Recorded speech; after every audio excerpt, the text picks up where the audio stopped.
Good afternoon. I call this hearing to order. Pursuant to Committee Rule 4 and House Rule 11, Clause 2, the Chair may postpone further proceedings today, and without objection, the Chair is authorized to declare recess at any time.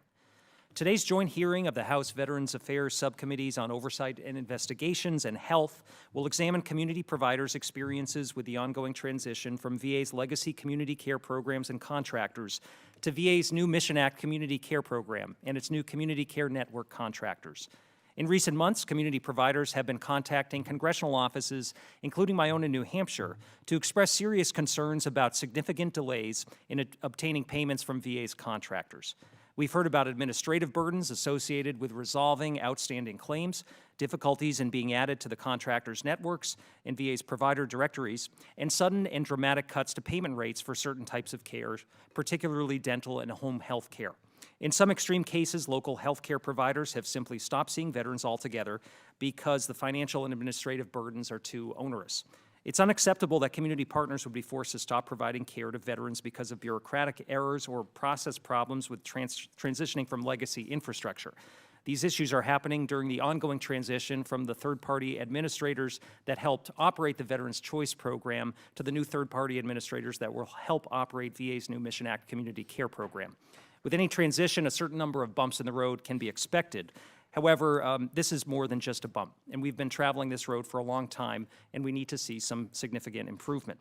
Community providers simply cannot afford to continue treating veterans without being reimbursed for those services in a timely fashion, and veterans simply cannot afford to have their care delayed or halted altogether.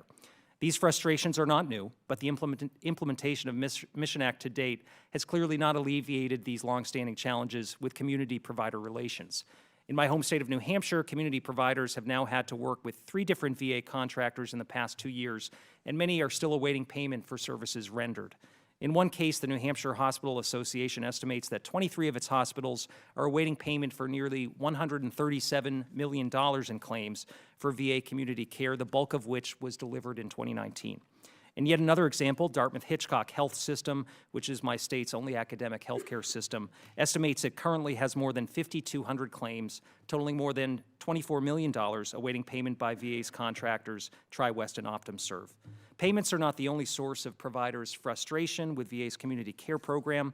As you will hear from one of our witnesses today, Eric Golnick of VFR Healthcare in Manchester, New Hampshire, community providers are often bounced back and forth between VA's contractors and staff at VA medical centers when trying to figure out why contractors can't locate prior authorizations for veterans that they have treated. I'm also concerned about VA implementing and imposing what appear to be a new maximum number of visits for alternative pain management care. The committee has asked VA to explain a letter that some veterans received recently, which indicates that veterans may now receive a maximum of 28 visits total per new condition for services like acupuncture, massage therapy, and chiropractic services. To date, the VA has not responded to the committee's request for more information. At a recent event in my district, I met with a group of veterans who shared with me their experiences with acupuncture. These treatments have significantly alleviated their chronic pain and in many cases eliminated their need for narcotics or other pharmacologic treatments. This small business is owned and operated by a dedicated woman named Kathy Twombly. Kathy contacted my office last August to share the hurdles she has had to navigate to provide this life-changing care to our veterans. We worked with Kathy and her medical biller to highlight some of the technical coding issues and confusing authorization forms. But the bottom line is that we shouldn't be forcing people like Kathy to struggle with a confusing payment system time after time or to jump through hoops to provide this type of life-saving care. Finally, I hope today to hear from a little bit more from VA about its new payment rates for home health care. The committee has heard recently from home health providers across the country who were taken by surprise when they began receiving payments under VA's new fee schedule for home health. In some cases, these providers are receiving dramatically lower payments for VA patients than they have in the past, seemingly without any warning. Some health agencies worry that they will have to lay off their staff or stop accepting veteran patients because of these sudden rate cuts. I would like to know more about these changes and what VA may be doing to revise its fee schedule given the effect it could have on veterans' access to home health care.